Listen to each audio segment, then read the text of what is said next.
malaikatullah. Mereka melihat kepada cahaya yang indah rupawan itu. Mereka melihat kepada cahaya yang sangat luar biasa itu, dan mereka mengerumuni cahaya itu. Ternyata cahaya itu yusabbihullaha dzalikan nuru wa tusabbihul malaikatu bitasbih. Cahaya ini senantiasa mengumandangkan subhanallah walhamdulillahi wala ilaha illallah wallahu akbar wala haula wala quwwata illa billahil aliyil azim. Maka para malaikat mengerumuni cahaya tersebut, dan mereka mengikut talqin cahaya tersebut, dan mereka akhirnya mengagungkan Allah. Wa nahnu nusabbihu bihamdi rabbik wa nahnu nusabbihu bihamdik wa nuqaddisu lak. Malaikat memuji Allah, malaikat mengagungkan Allah. Dari mana mereka tahu mengagungkan Allah? Dari melihat cahaya Nabi Muhammad yang mengagungkan Allah Subhanahu wa taala. Dan Allah bercerita kepada para malaikat, wahai para malaikat, nanti akan kuciptakan khalifah-khalifah Allah di permukaan bumi nanti. Ada namanya Nabi Adam, ada namanya Nabi Nuh, ada nama Nabi Ibrahim, ada Nabi Musa, dan banyak para anbiya yang begitu agung, begitu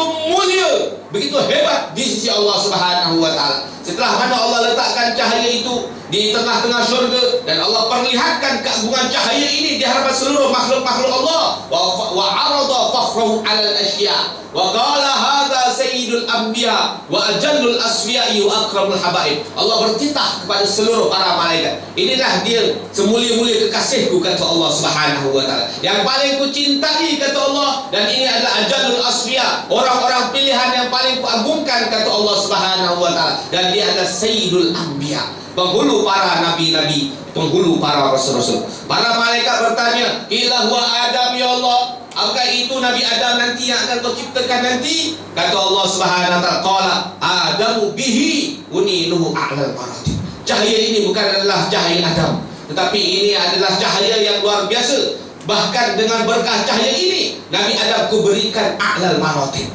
kedudukan yang sangat tinggi. Kulantik Nabi Adam menjadi Abul Bashar kerana berkah cahaya ini. Qila huwa Nuh, ya Allah, apakah ini Nabi Nuh yang begitu hebat, berdakwah 850 tahun?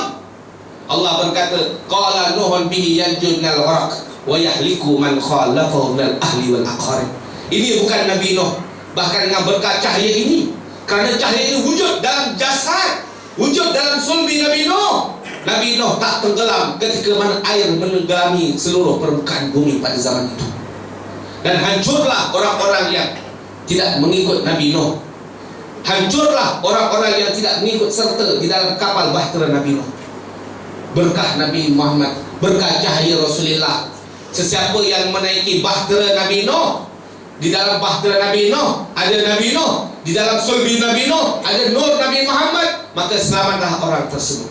Tetapi sesiapa pun dia, walaupun dia anak Nabi Nuh sekalipun, anak Nabi, tapi tidak berserta dengan cahaya Nabi Muhammad, dia akan yahliku, dia akan binasa, walaupun dia kerabat para Nabi. Apalagi setakat kerabat-kerabat Pak Kiai aja. Kerabat Nabi boleh binasa kalau tak bersama dengan nur Nabi Muhammad sallallahu alaihi wasallam. Tinggal kita tengok hari ini kita bersama dengan nur Nabi atau tidak.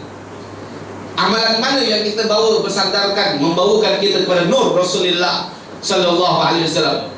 Kalau orang tua-tua kita ada Allahumma salli ala nuril anwar wa sirril asrar wa tiryaqil aghyar wa miftahi babil asar sayyidina maulana Muhammadin al-Mukhtar wa alil athhar wa ashabil akhyar adadan ni'amil afdalih. Wajib bagi seluruh ahli tarekat, tak kira dia tarekat Alawiyah ke, tarekat Qadiriyah ke, tarekat Syatariyah ke, tarekat Samaniyah ke, tarekat apa saja, bagi setiap mubtadi'in, orang-orang bermula di dalam ilmu tarekat, wajib mengamalkan selawat Nurul Anwar ini sekurang-kurangnya satu hari 100 kali. Adakah kita beramal dengan selawat ini? Ada pula kita dengar orang-orang yang sanad ilmu dia tak jelas mengatakan ini bid'ah dan lain-lain. Buat apa kita nak baca selawat? Tak ada hadis pun. Memang tidak ada hadis Nabi menyuruh kita baca selawat Nurul Anwar. Yang ada hadis datang menyuruh kita baca selawat adalah selawat Ibrahimiyah dan selawat Allahumma salli ala Muhammad wa ala ali Muhammad. Tetapi tidak ada hadis yang sahih manapun, jangankan kata hadis sahih, hadis dhaif tak ada pun yang melarang kita untuk membaca selawat tidak mengikut sirah Rasulullah. Yang ada Nabi suruh kita memperbanyak baca selawat, bebas kita nak pakai selawat apa saja, sirah apa saja. Bahkan Al-Imam Ibnul Jauzi sekalipun di dalam kitab beliau mengatakan sebuah bab khusus tentang ilham, tentang ilham, adanya konsep ilham di dalam syariat Islam. Padahal dia adalah imam besar dalam pahaman-pahaman orang kaum muda. Beliau mengatakan bahawasanya sahabat-sahabat Nabi banyak buat benda-benda yang Allah ilhamkan kepada mereka, tetapi Nabi tak pernah kata mereka bid'ah pun. Bahkan Nabi membenarkan ucapan kita, ucapan sahabat beliau. Seperti mana yang kita semayang hari ini selima waktu, Sami Allahu liman hamidah, itu bukan ajaran daripada Rasulullah. Allahu Akbar, Sami Allahu liman hamidah, Rabbana lakal hamd. Ada beberapa lafaz itu bukan daripada lafaz yang diajar oleh Nabi sendiri, tapi yang dibacakan oleh sahabat, diilhamkan oleh Allah kepada manusia biasa yang bernama sahabat, yang bukan maksum, iaitu sahabat Nabi Muhammad. Tetapi Nabi mengatakan, siapa yang baca, semua tak berani nak jawab.